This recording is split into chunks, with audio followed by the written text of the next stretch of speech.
Hey there guys, basically tonight what I'm going to do is I'm just, I'm a Blu-ray novice compared to a lot of you guys on there.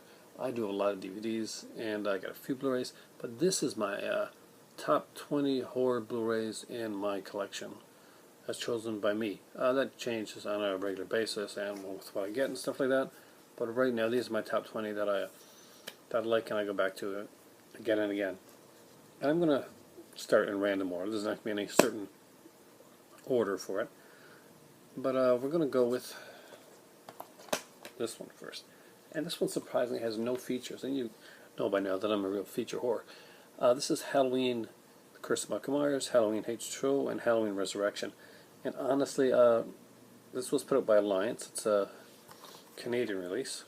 All of them are on one disc, one Blu-ray disc, and it's pretty cool. There's an Echo Bridge release out as well. Not quite as good. I do enjoy this here, Michael Myers. Look, this release I thought was really well done. No, there's not any features on it, but you get 3 movies for a fairly good price. If you can pick this one up, this is the one to pick up. It is the Alliance release. The Canadian one gets a lot more cred than you see those cheap looking Echo Bridge ones that are out there. It's pass on them. Just get this one here. It's worth it. It's worth the extra dineros that you put into it. It's not number one, it's the first one. Next up is pretty straightforward, easy one. It's Nightmare on Elm Street. It's the original classic one. Before this came out on Blu-ray, I did have the Canadian edition as well, which unfortunately is harder to get nowadays. I wish I still had it. There's a crap load of features on this one here. It's the original 1984 Nightmare on Elm Street, so you know it's awesomeness all around. And definitely, if you don't need a collection, why not? I mean, you're not a horror fan. Next up is actually an independent release. I got to meet the director, the stars of the film. Great people, really had a heart for horror, and I will give them credit and promote them whenever I can, because I love seeing people that really feel have a real strong affinity for what they're doing. And this one here, there's not even a name on it right there, but this movie is called Orphan Killer. That's the mask. I actually have that mask. It's pretty cool. It comes with not just the Blu-ray, but it comes with the Blu-ray, and it also comes with a really kind of cool indie metal soundtrack. Again, a cool movie. Matt Farnsworth is the director. I'd like to see some more stuff by him. I think he's an up-and-comer. The girl, Diane Foster, did a great job. I liked her a lot. David Backus, who plays the Orphan Killer, good job. John Savage is actually in this one, so it's not, there is actual actors that you should know. Next up is one that a lot of people hate, but I like it, and I really love the Blu-ray edition of this one here. And that is Friday the 13th Killer Cut. It's the new one that came out. There's some cool stuff in there. The trivia track's pretty awesome. I like the hacking back, slashing forward, basically talking about the movie, the rebirth of Jason Voorhees for a new movie going era. I mean, yeah, a lot of people like crap on this film and don't like it. It's not a perfect film. It's definitely not the best in the series. Derek Mears did a great job as the role of Jason. Definitely a step up from the Freddy vs. Jason. Oh God, his name escapes me right now. And anybody that knows me will know that the name of a Jason actor rarely escapes me. But anyway, the guy that played him in Freddy vs. Jason was the same actor that played the cook in Jason Takes Manhattan. A little bit of trivia there for you. But it's not a bad, it's a fun movie. It's a cool Blu-ray. If you can pick it up for fairly cheap, and get the Killer Cut, make sure you're getting that one. Good slipcase too. And unlike, saying there. Next up is The Town That Dreaded Sundown. I love this double feature, which you pretty much don't know if you're just looking at it like this. It's a double feature. It's of course it's done by Charles B. Pierce, who did The Legend of Boggy Creek. But the one that I really love is The Evictors. I am a big Jessica Harper fan. The Evictors scared me a lot when I was a kid. There are some pretty cool scenes in Town Dreaded Sundown. I'm not sure how the remake is going to be, but I'm looking forward to seeing this. Scream Factory did an amazing job. There's some great features on the Town the Dread sent out. Unfortunately, there's nothing about the Evictors on there, feature-wise. That's a shame. You're going to see a few from certain companies in my collection here. Next up is another Scream Factory release. It's Death Valley. Death Valley is it has an audio commentary, theatrical trailer, and TV spot. But Death Valley is a really cool movie. It's a thriller slasher type of movie. We got Catherine Hicks, we got Paula Matt, Stephen McHattie, an actor that I always get mixed up with Lance Henriksen for some reason, and Peter Billingsley from, of course, The Christmas Story, Bob Clark. This is a really, really cool movie. It's one of those that a lot of people either haven't seen or they haven't seen since the days of VHS. Death Valley, I recommend you pick it up. It usually goes for fairly cheap. It's one of the Scream Factory ones that I can strongly recommend. It's one of the ones that I wanted, but when there was no real features except for commentary, I was like, maybe not. But no, Death Valley is definitely worth it.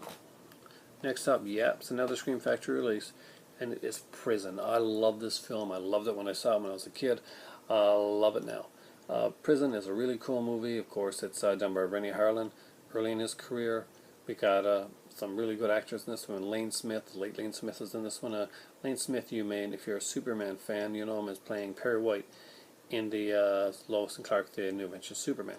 Of course, Lane Smith is a character actor in many things, but that's just, I'm a Superman fan, so that's what I think of right away. Viggo Mortensen early role in his career before he had to end up doing stuff like Lord of the Rings. Poor guy. And Richard Band, of course, is doing the music. This movie was executive produced by Charles Band. I think this was under the Empire Pictures logo at the time. Great film, haunted prison movie.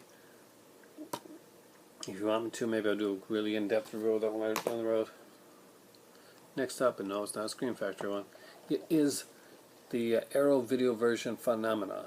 That's Dario Argento picture, and some great stuff. This has some amazing. I love this movie. It's kind of like a fairy tale nightmare, and stars Jennifer Connelly, beautiful as always, but it's a very young Jennifer Connelly.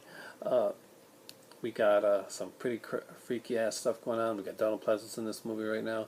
We have, of course, Derry Nickelodeon. There we have killer monkeys, insects that kind of pretty much work like a Tinkerbell in Peter Pan. There's 4 panel sleeves of different artwork on here. We've got a introduction by Sergio Stivoletti, who basically is the cool special effects guy. There's a 50-minute long documentary on the making of the movie Phenomenon and a bunch of other stuff. Loving it. Argento, I'm a big fan of Argento. Next up, and this is actually this is kind of a cheat because it's really 4 movies, but the Blu-ray one is the only one to get, and I found this out from a girl on another channel who accidentally picked up the DVD version and got pretty much cheated out of some cool stuff, and that's the Scream collection with the mask. Now this is the Blu-ray edition. If you're going to get this one, and I do recommend it, get the Scream collection Blu-ray edition, and here's the reason why. Aside from getting the whole Scream collection on Blu-ray, we're at right here, what I'm about to show you, there'd be nothing if you get it on a DVD, sadly. And this is the complete Scream collection, and the 5th disc is documentaries.